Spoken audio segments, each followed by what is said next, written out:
First of all, they had to call the police. The police eventually arrived to clear the building as the place was closed. Hart also mentioned how Sergeant Slaughter pushed a police car into a ditch. What the? Yo, why were they so rowdy? Okay, so he said, and that's just one of the many stories about the WWE locker room back in the day based off of Hart's comments. It sounds like McMahon did not care once he sobered up.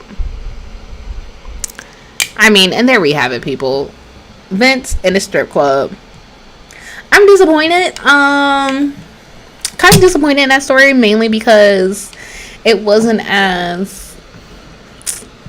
spicy as I would have thought. I thought it would have involved like a little bit more strippers, since they, we set the scene. They're in a strip club. Thought it would have involved some motorboating. Apparently it did not. But you know what?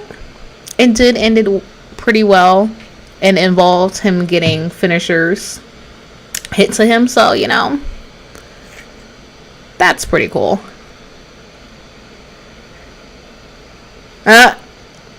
Yo. Right. So, yes, everyone did their finishers on him. Sir, I can only work with the information that I have. That's all the information that they had in that story. Don't shoot the messenger. I didn't know that they was out there at Ric Flair's hotel. Let me click on another article. Maybe they have a different portion of it. Sheesh. First of all, the fact that they were in Ric Flair's hotel, I feel like that right there says enough.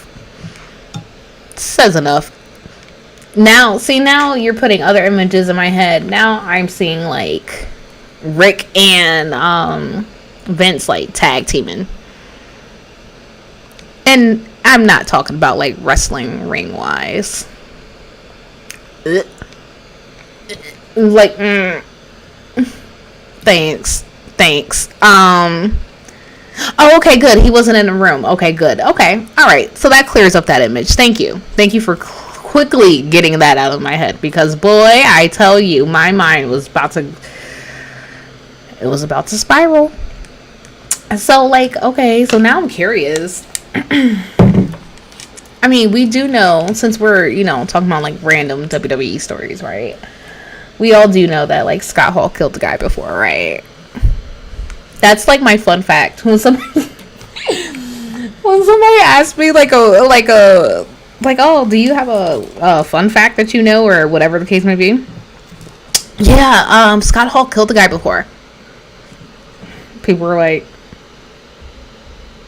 who invited her? Like, I'm sorry, we weren't discussing wrestling. Oh, okay. Sorry. They ran out of vodka and no one went to Brett's room and got the big bag of weed. Lord, I know they was tore up. Tore up is an understatement. I love it. I love good old wrestling stories that don't involve sexual harassment. Let's just clarify that. Did you ever see, what was it? WWE Storytime? Those were my favorite. Hindsight, looking back, is kind of weird. What? Everyone peed on Flair's bed. What is wrong with these men? That's what they were doing? Like, that's...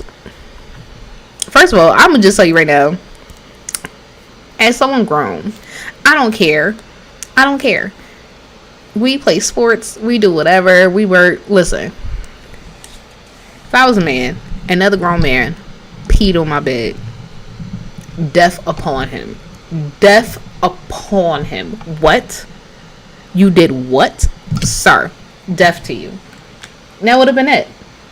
Like, carnies is an understatement. They were just animals. Like, animals. Because who does that? No, thank you. But, I am kind of curious, because I would like to see other wrestling stories. Like I said, that don't involve, like sexual harassment and stuff like that. Specifically to women, obviously. Because none of that's cool. But I would love to see other wrestling stories. I liked watching Story Time on WWE Network. I thought it was pretty cool.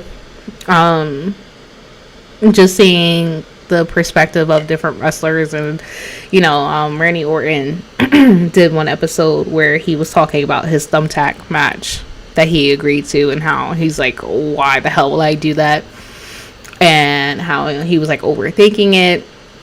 I mean, not for nothing, how do you not overthink a thumbtack match? Totally don't blame him for that. Totally understand. So, Randy, you did good though, kid. You did good. I don't know. I like seeing the things that happen behind the curtain. As long as it's like positive stuff. Not gonna lie. The bad stuff is really juicy though. So I kind of do like seeing that.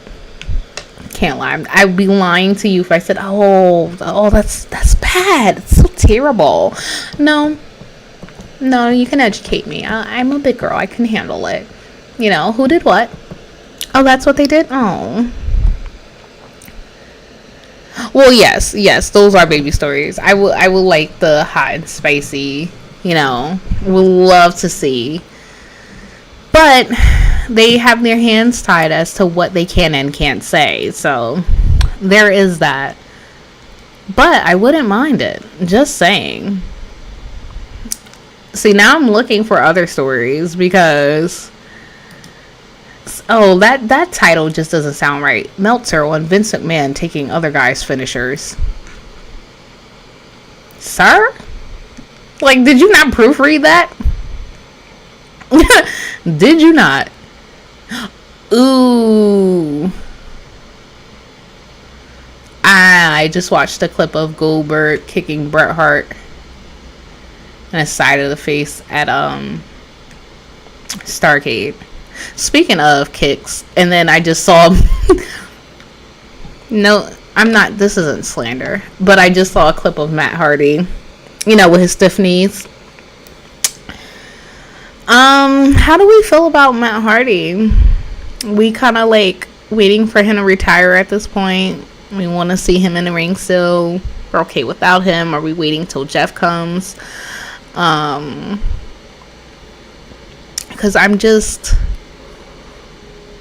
I love a good Hardy brother. I really do. Love Matt. Love Jeff. Love them both. Together, separate, whichever. However, I'm just at the point in my life where I would be okay if Matt hung up with the boots. The stiffness for me, it's really doing it. I'm not really a fan of it right now. I understand he takes a lot of bumps. He took a lot of big ones over the year. We can retire him. Respectfully. That's, it's like having a dog, and this is your family's dog, and you've had him for years, and you love him. We love the family dog. But it's time to go. We need to put old Yella down. That's kind of where we are right now with Matt Hardy. Love him to death. Love him. He's great. Done a lot. However, we could scale it back a little bit, I think I kind of expected a little bit more from last night's match with Matt. Not sure why. Really don't know why. Because realistically, who am I kidding? Matt didn't disappoint. I can't say he disappointed me because of the fact that, yeah, y'all saw it. I mean, if you didn't, go look at the clips. Oh, Matt Hardy sucks. Oh, okay. Matt Edge real life heat was awesome.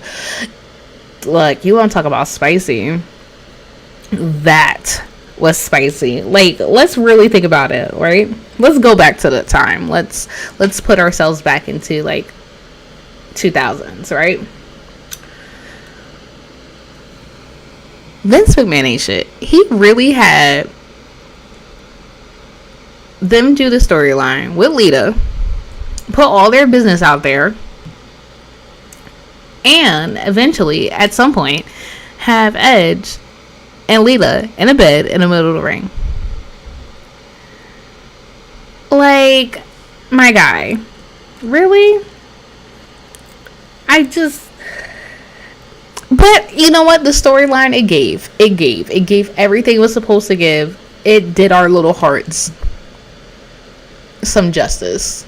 It was, sadly to them, all their dirty laundry got put out there. So sorry. But if you look back on it, history-wise, it wasn't that bad. It was not that bad. I mean, for us, obviously, we're not in their shoes. It wasn't my relationship, but that would never want to be her. Lita got around. Yeah, a little bit. She got around a little bit. But, you can just chalk that up to booking. There we go. We'll chalk it up to booking. Nah, we'll blame booking on that one. Yeah. I think it... See, it made it awesome from our perspective because we weren't the ones going through it. I'm sorry, I was just looking. I forgot I watched Roots to the Top last night. Matt, Edge, Punk. Sorry. Yeah. I actually saw a picture not that long ago where they put the men up there that she had been with. And I was like, y'all wild. Leave that woman alone. Look, she was in a buffet, okay? Eat up, girl. Let them eat cake. And maybe that's what they said about her. But, that's neither here nor there. She was in a buffet and she enjoyed herself. That's all I'm going to say about that. Oh, look. Yeah, I heard about that. You want to talk about somebody getting around. Oh, CM Punk boy. Now he got around. But you know what?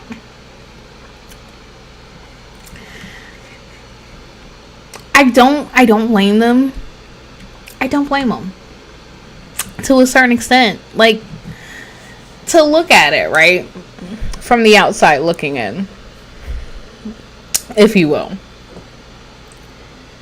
These people are on a road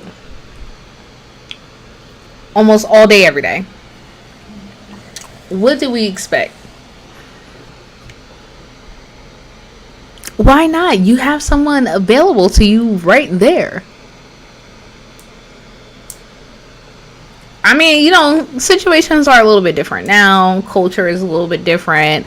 The wrestling culture is a little bit different. A lot of the men are happily married now and devoted to their women. Some, not all. We saw that with Bray Wyatt. But why not? It was a buffet. If you were single, go ahead.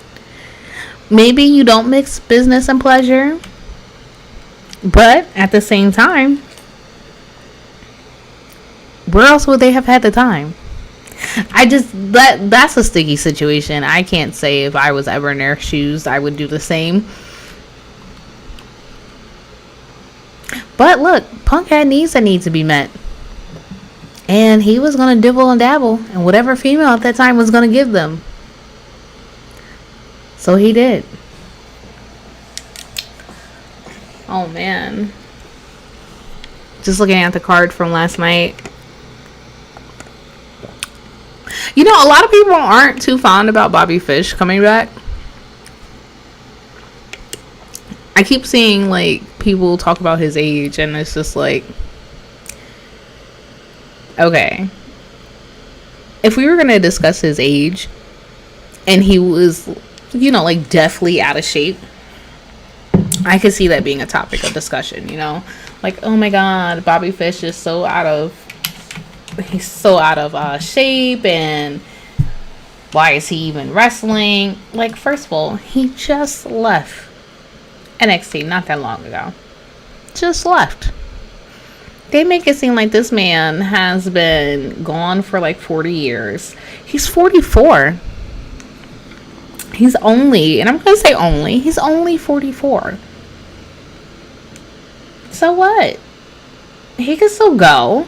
I like Bobby Fish. I don't know why people are giving him such a hard time. And he'll be 45 this year. Specifically this month. On October 27th.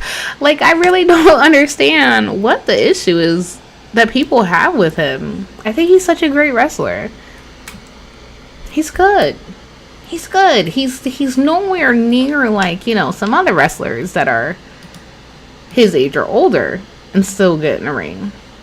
Nay. Bobby Fish is only 44. The same age as AJ Styles. Like, I don't understand why everybody keeps coming at him. Keeps coming at him. I like him. Don't mind this. Oh, wait. Okay. I almost forgot Crown Jewel was coming up. So, apparently, because mind you, I haven't been keeping up with WWE, like, full time like I used to. If I see it posted, then it's like, oh, okay. I haven't been watching wholeheartedly. However, we're getting RK Bro versus AJ Styles and Omos. I'm not mad about that. I don't hate it. I don't hate it. But I don't know. I don't know what's going on with Randy right now. Well, you know what? No, that's a lie. He's putting over Matt Riddle. So I'll support it. I'll support it wholeheartedly. We'll do that. We got Big E versus Drew McIntyre. Okay. This is, why do you keep having, wait a second, I didn't know this was going to be a match. Remember, I said I'm not watching. Goldberg, I had to laugh after I said Goldberg, because I can't believe this is actually going to be a match. Goldberg versus Bobby Lashley. We could have just seen his son. Why is this even a match? You know what? Goldberg, he's another one I try to be sympathetic for, you know. I understand why he's getting back into the ring. I understand that he's doing it for his son. Even more so right now, just because his son is trying to get into wrestling. But his son is a sophomore in high school. So if he's a sophomore in high school, I believe that technically there is a age, you know, that you have to be a wrestler, right? So let's say for shits and giggles that is 18 or 19, right? So if he's a sophomore, that means that we have a few more years left of Goldberg on screen in the ring. Occasionally, not all the time, not full time, but occasionally. So I just want to like mentally prepare everyone for that. I want them to understand that we are going to continue to see Goldberg for a while. This is not just we're not going to see him again for another bit. No, we are. We have a few more years left of Goldberg. He needs to essentially Rey Mysterio and Dominic this situation. He needs to, like, you know, put his son over. Essentially. I would just leave it to the people that are in the ring, you know, who are active on a roster. I would like him to pass the torch over to them. Like, hey, guess what? My son wants to be a wrestler. Can you train with him? Can you show him? Can you get him prepared? I would sit this one out. All of them out, actually. I would sit them all out. I feel like this Bobby Lashley doesn't deserve this. This is because now you're gonna have him booked again as a powerhouse. You just had him lose to Big E a few times. Okay. After being a powerhouse for months on end. Which isn't a problem. You know, everybody can't win all the time just because they're a powerhouse. I get that wholeheartedly. Completely understand that. But he did get ragdolled. But, you know, they had to make Big E look more of a powerhouse than Bobby Lashley, I guess. But now we're gonna have Goldberg. Like, hold on, how old is Goldberg? I'm gonna say 54. I wonder if that's me being generous. Bam, I was right on the money. I'm good with guessing like ages of people. He is 54. Right on the freaking money. Okay. Bill. Let somebody else do it. Just I don't know.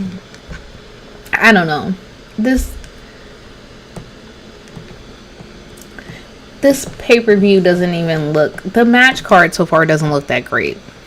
Just being honest. I don't have high hopes. First of all, it's Crown Jewel. I automatically didn't have high hopes just because it was Crown Jewel. Now even more so, seeing this match card. Because this is where we're going to get the triple threat. We're going to get Becky versus Bianca versus Sasha. For why? Are they going to pull this match too? Didn't they do that the last time? Didn't they pull one of the women's matches? Like, I'm just... I don't know.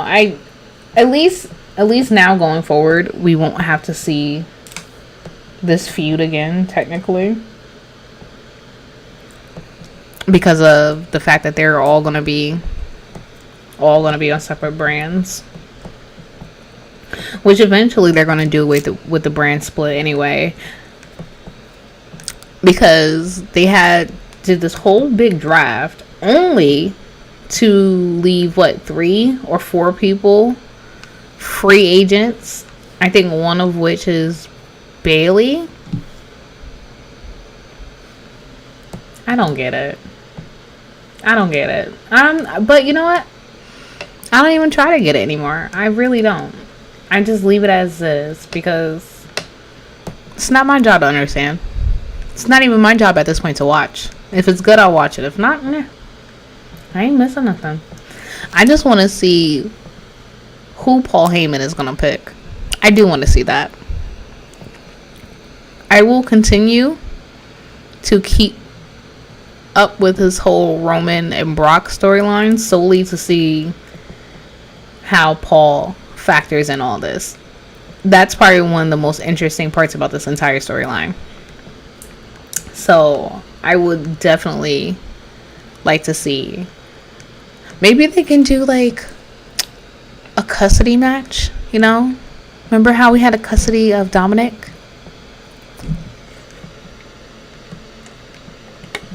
I wouldn't mind seeing that. I'm just looking here. When is Crown Jewel? October 21st. Oh, right. It's in the afternoon, right? 12 p.m. Okay.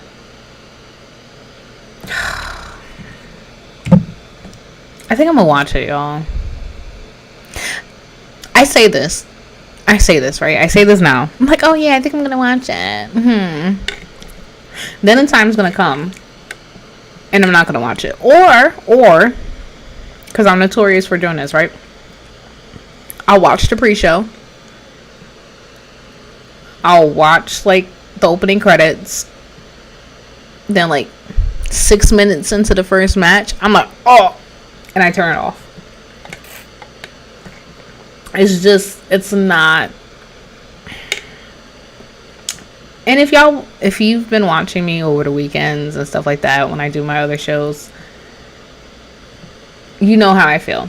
If you haven't and this is your first time, please understand that I only feel this way because, I want better for the product. I want better. That's all.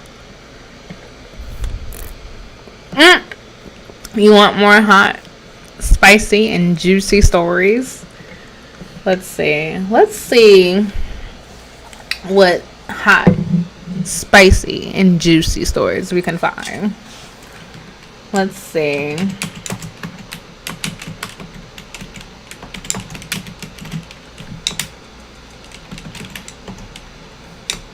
Let's see. Well, we all do know, because if you didn't know, and this is your first time hearing it, I don't know what rock you've been living under, but we're all well aware that Vince did an incest storyline. At least tried to, right? We're here with that?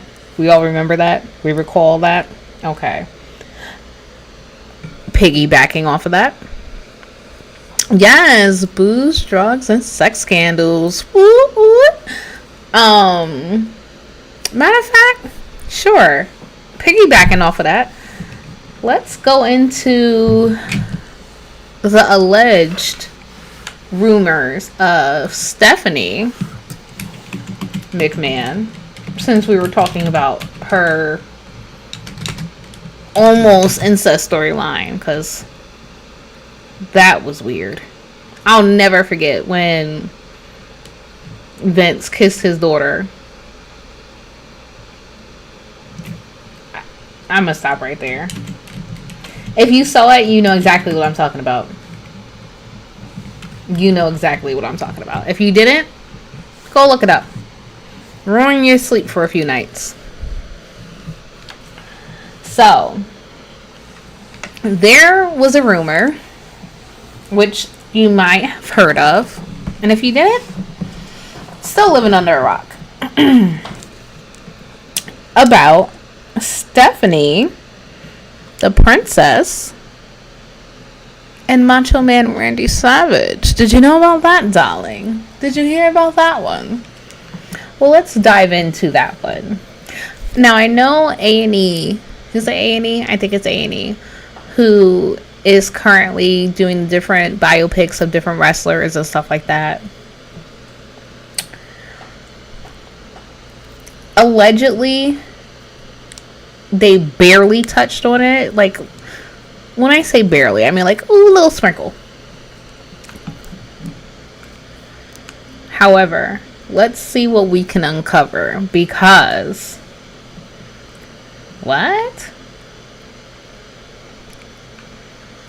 I heard through the grapevine. Now, let's keep in mind, okay? We're talking about Macho Man Randy Savage, right?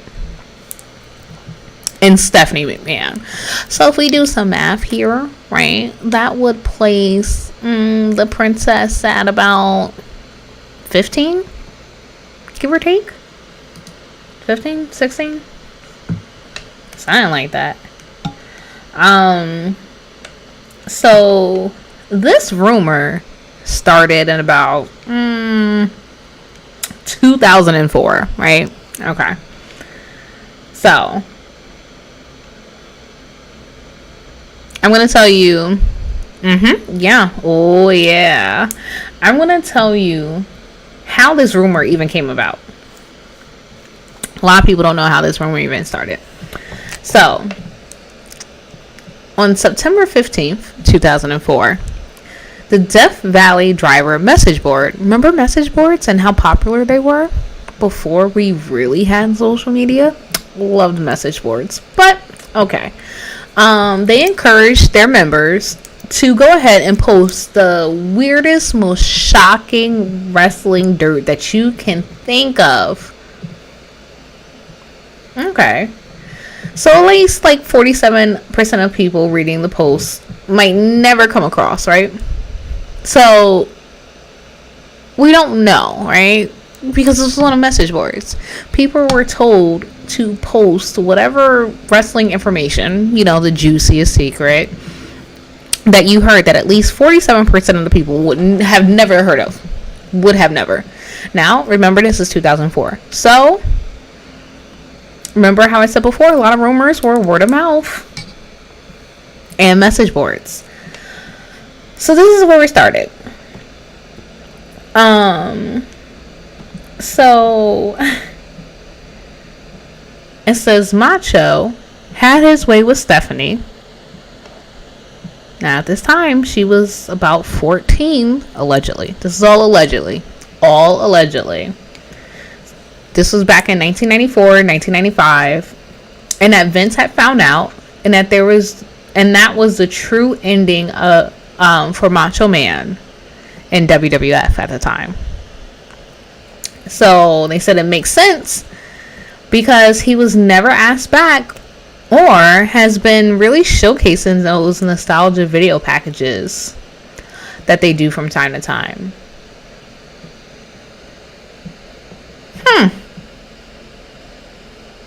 Now that they mention it, and like you really think back on it, like,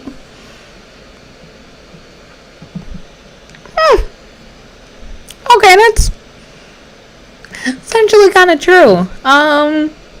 Not saying that that's the reason why, I'm just saying that that's actually kind of true. When you think about different video packages, we don't really see Macho Man Randy Savage in any of them. Wonder if there's some truth there. So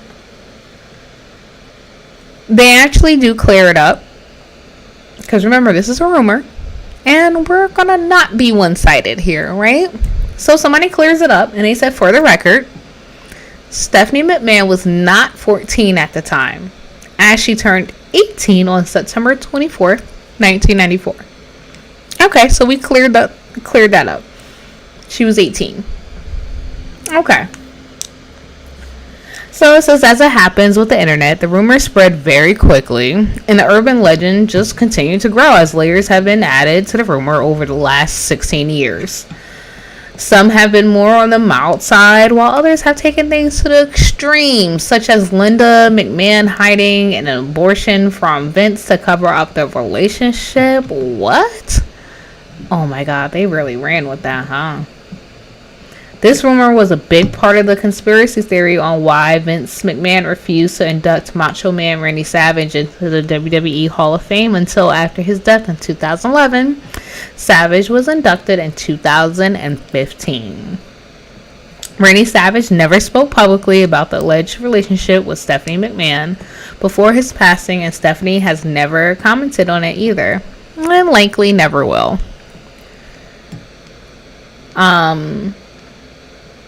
So,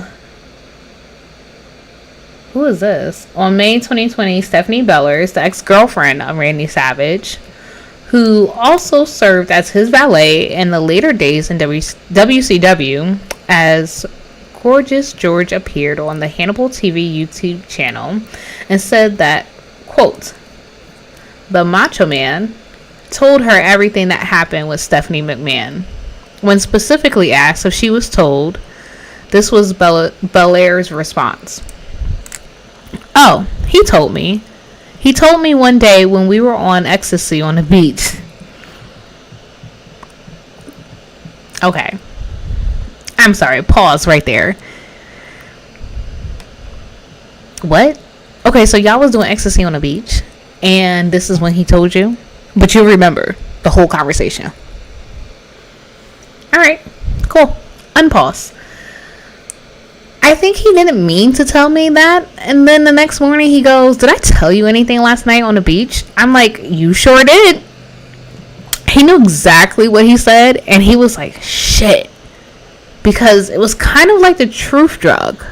Once he got on that, he just started telling me everything. It is what it is. She knows, and he knows what it all was. Okay. So that's not vague. That's totally not vague, guys. Like, so let's paint the picture again.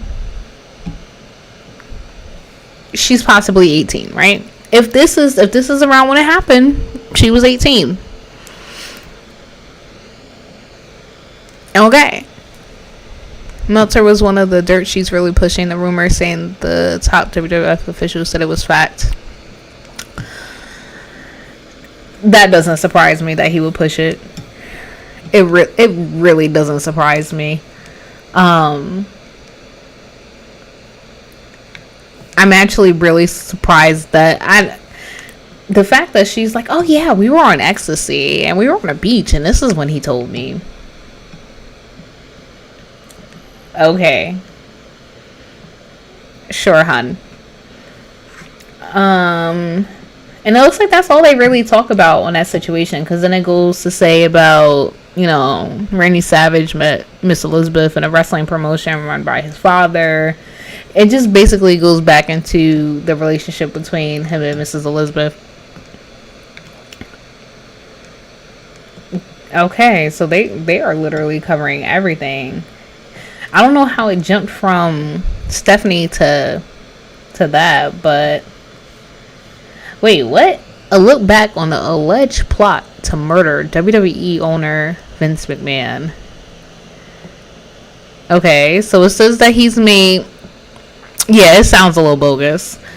It says that, you know, Vince has made plenty of enemies over the years. Known for his aggressive business tactics and willingness to do anything in his power to become and remain the top professional wrestling promotion in the world.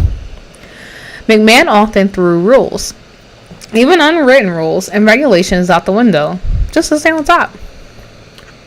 Okay. Let's get to the juiciness. Who tried to kill him? Oh. Why did that happen? Okay. But Vince McMahon, taxes on making WWE top promotion were not accepted by everyone as he broke many rules. Okay, it's not really... What? It says, it was later revealed by former WWE Hall of Famer Jim Ross that a plot to kill Vince McMahon was actually discussed. Who had this plot? Who?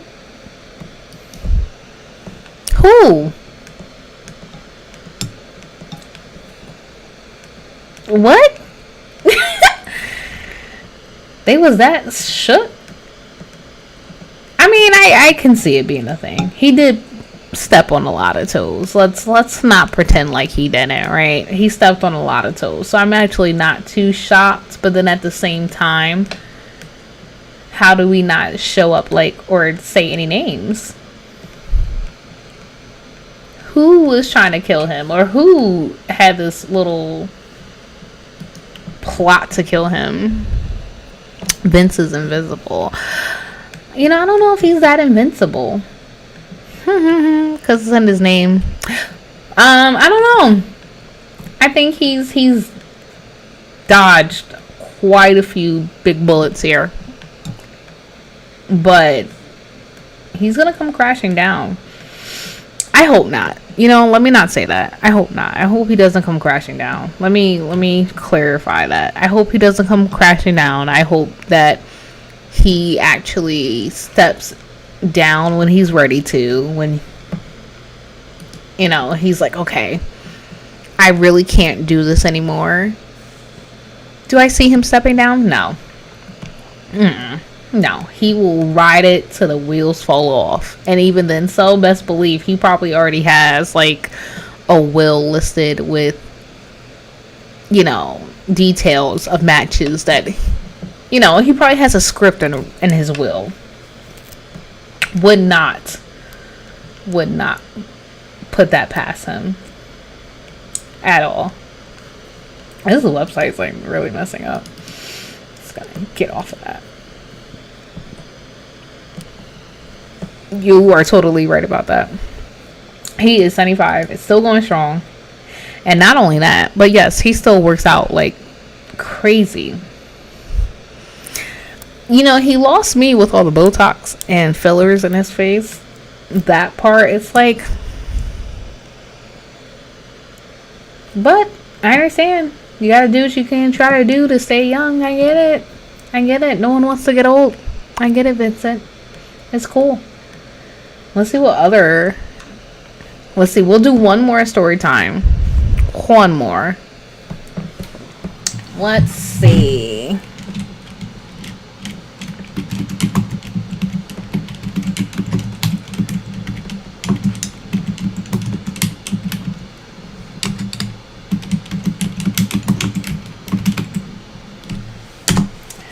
Let's see what I come across. I'm going like deep within.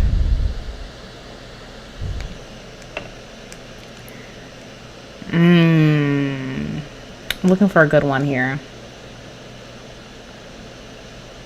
What? Who the hell said that? A new attitude. NXT is a new attitude era.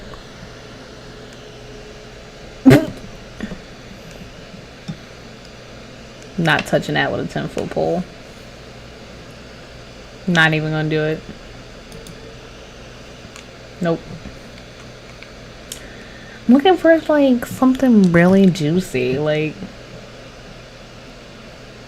I don't know why they keep lying to people. Oh, WWE planning to get back to the attitude era. No, you're not. No, you're not. You can't. Don't even stop trying to recreate it. When you try to recreate it, that's when bad things happen. Bad things happen. It doesn't go the way you want it to go. So just leave it alone. Drop it. What? Somebody asked this question to Google. Who is currently wrestling in the WWE from the Attitude Era?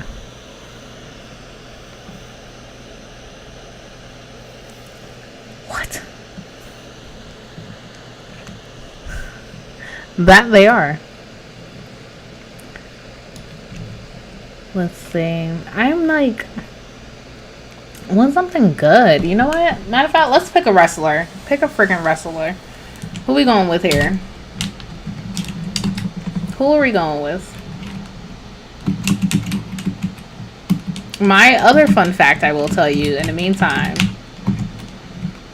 is that mostly all of the wrestlers from WrestleMania of 1990 are dead. I didn't mean to say it like that. But it's true. Mostly all of them are dead. That's my other little fun fact. I have like weird wrestling fun facts that... Actually, let me see. Yeah, no, almost everybody's dead up here.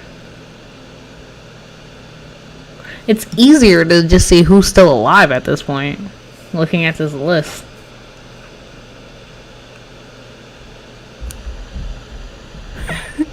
Hogan.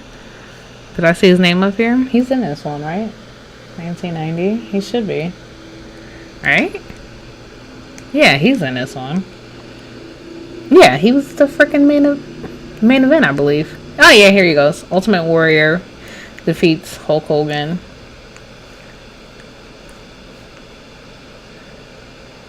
Dang. Yeah, that's my fun fact. Really, do they? See?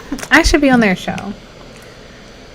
Because it's crazy. Like, when you really, like, look at this list, damn near everyone's dead. It's actually really sad. Also, fun fact. My fun facts are really morbid. Did you know that almost all... You probably know, but... almost all of the wrestlers that have died have all been, like... cardiac reasons. It's almost all been like heart related, which is really crazy to me. How is Scott Hall still alive? How is Ric Flair still alive? Let's try to figure that one out. Between the drugs that him and Scott were doing, first of all, Scott Hall is still alive, thankfully, to TDP. He definitely gave him a second lease on life, because boy, I mean, even before, DDP even helped him change his life around with his, DDP yoga. Yeah, okay. Right. That right there, the lots of sex part, I feel like that would have been the part that would have possibly killed him, between that and then the drugs, and I'm wondering how that man is still alive.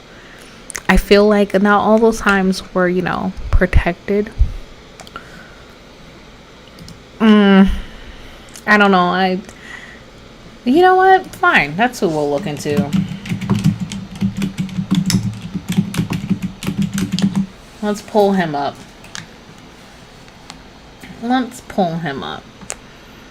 It's good cardio. Yeah, okay. Sure, it is. But I'm pretty sure he wasn't the only wrestler getting cheats. And they're dead. I don't know. I always think that it's just because Rick was probably like on the purest form of like cocaine. That's why he's still alive.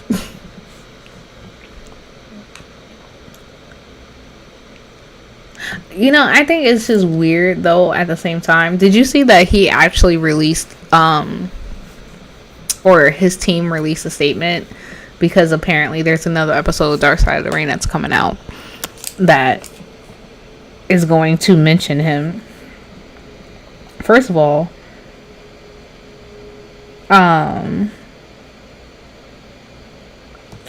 Rick alone trying to do damage control was hilarious. It wasn't funny, but it was funny. But it wasn't funny. But it was funny. It was funny. He's trying to do damage control. He's like doing all these tweets. Like, bro, you're just making yourself look really bad. Yes. Mixing steroids and cocaine is, yes, hell of a way to go. Unfortunately, that's how a lot of them went. The women too. It's not funny. A lot of them.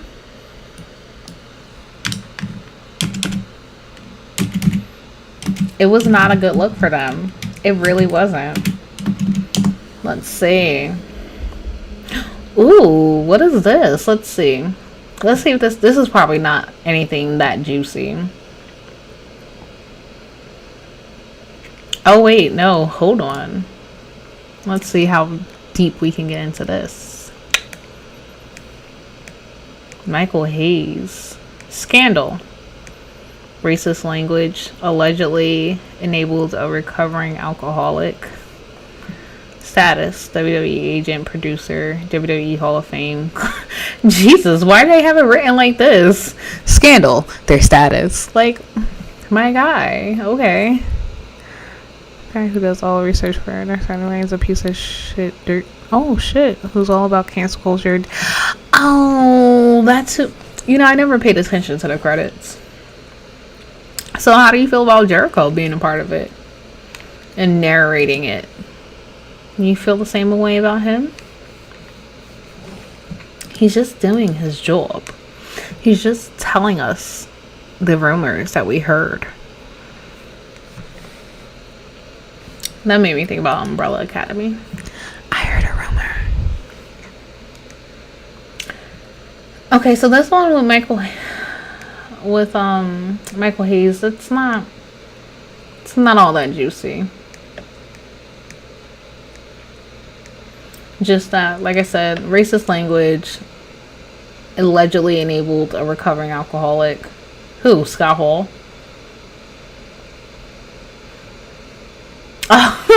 So that's actually funny that they even compare that. So they actually mention up here, they're like, oh, Titus O'Neil gets suspended, almost fired for grabbing Vince's arm in a playful manner, but Michael Hayes is still gainfully employed.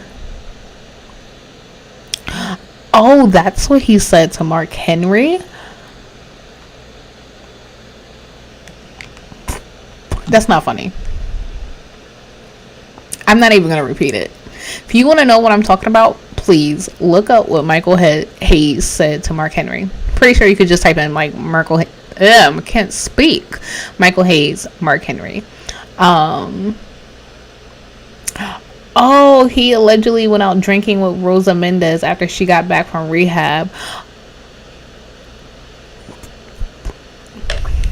Y'all got the wrong person telling y'all this stuff. Because none of this stuff is funny. None of this is funny. Jericho doesn't care as long as he gets paid. That's true.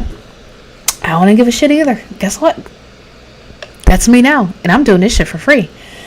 Let's see. Jerry the King Lawler. Now, we've heard some stuff about him. Let's see what they say. Scandal. Alleged rape and sodomy of a 13-year-old girl. I didn't know it was that bad. First of all, I didn't know she was allegedly 13. I feel like I'm getting too deep down this rabbit hole and we can't scale it back.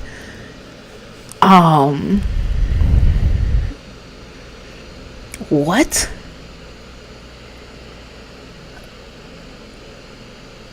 What? Is this ranked? Because not saying that Michael Hayes, what he said versus, but if this is ranked, oh my god, okay. It says Lawler, in addition to being a legendary Memphis wrestler, is one half of the greatest announcing duos in the history of the business. Jim Ross doing play-by-play, plus Jerry Lawler doing comedic heel commentary, equals absolute gold. At the very least, they enhanced whatever match they were calling. At their best, they were the most entertaining part of their match. Lawler's most recent domestic abuse rap is not the first time that the King has been in serious trouble with the law. Now, okay, I did hear about that. I do recall that. That's where I thought they were going to go with this. I did not think that they were going to... Okay.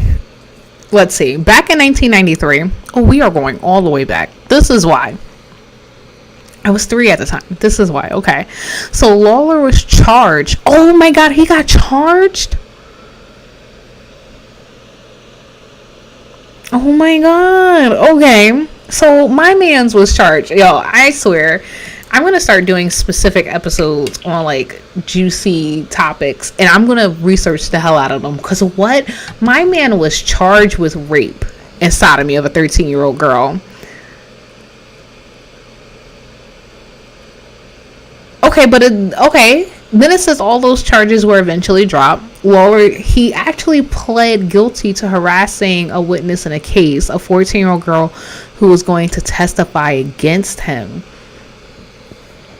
Initially, WWE suspended Lawler, but they let the 2007 Hall of Famer back into the fold after the worst charges were dropped. They didn't do that for Enzo, but okay. In recent years, it seems like Lawler is being slowly pushed out the door. Yes, he is.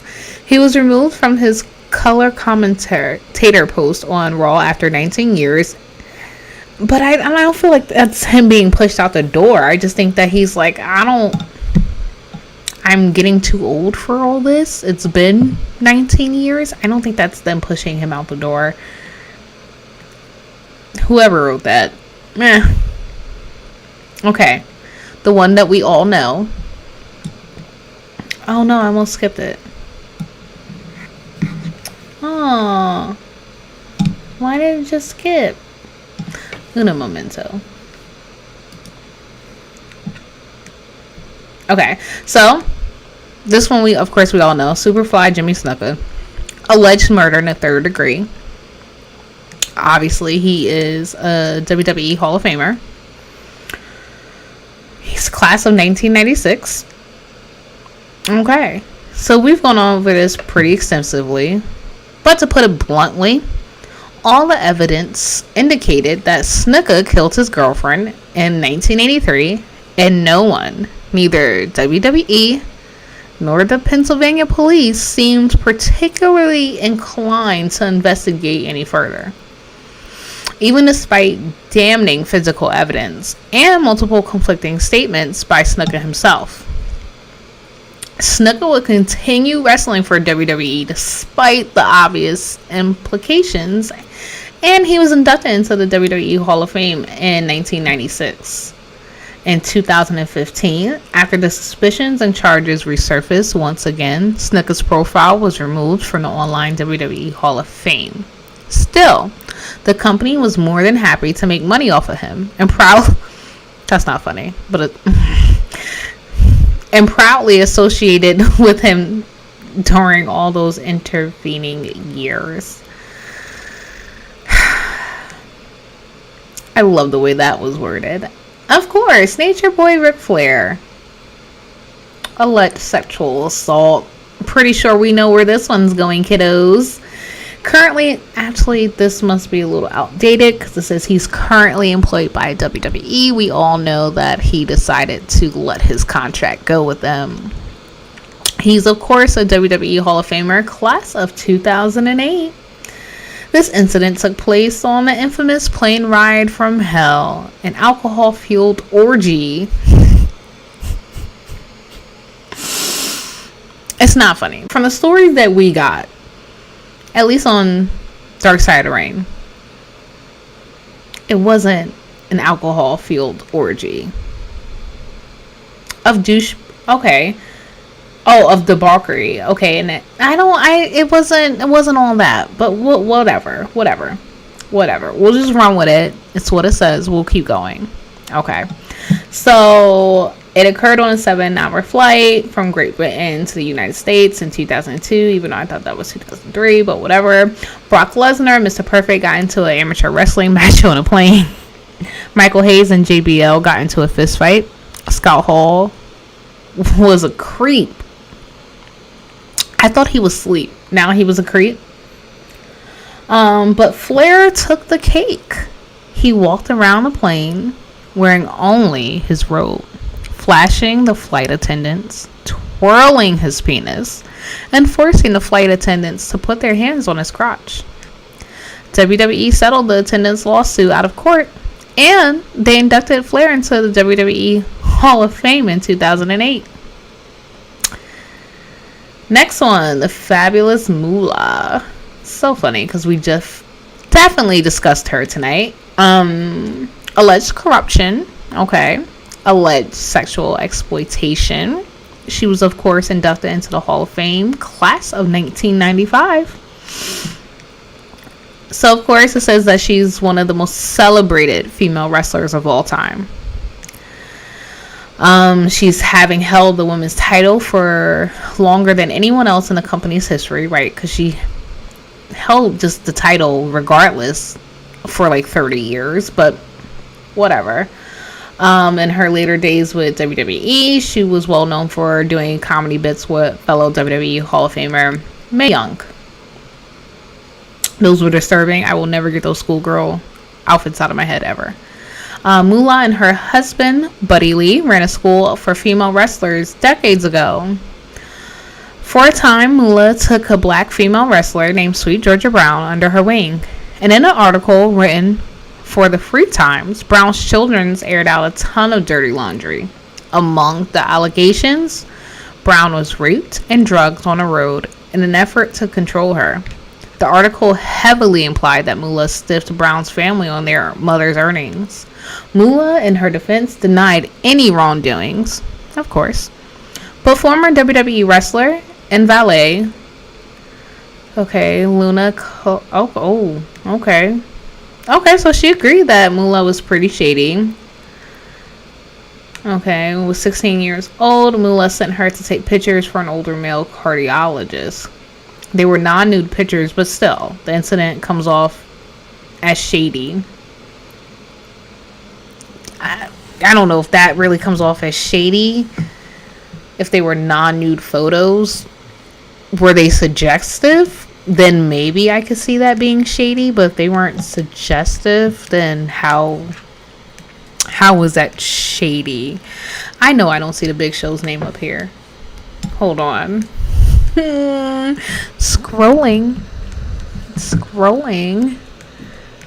Hold on, guys. This website, for whatever reason, my computer does not like it.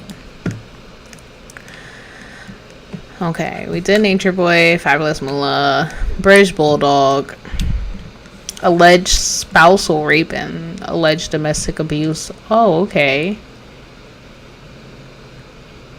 Didn't know that.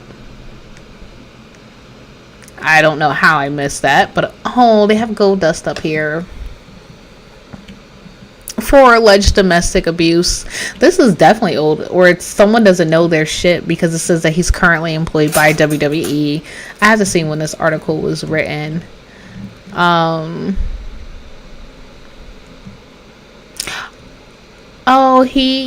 okay. Oh, it was Terry that he hit.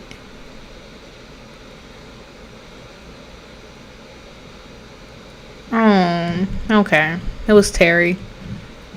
Haku, okay. Alleged assault. The Big Show. This is what I was trying to get to. Alleged indecent exposure. The Big Show is one of WWE's top big men. How old is this? Okay. Back in 1998, Big Show was arrested. Oh, he was arrested for this? Okay, for a particularly embarrassing charge, exposing himself to a motel employee. The charge was eventually dropped, however, due to insufficient evidence. At the time, Show was employed by WCW. WWE hired him after the following year, and he's lucky that they gave him a chance. Okay. Stone Cold Steve Austin.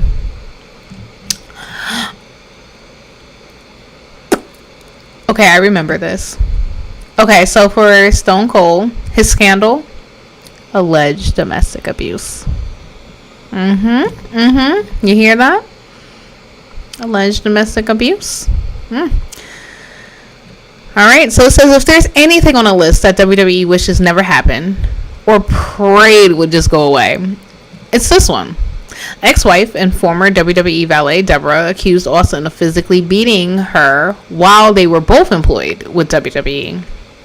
In an interview in 2007, Deborah claimed that not only did WWE employees know about the abuse, but they were actively complicit in covering it up. They didn't want anyone to know that their top money-making star was a wife beater. Shit.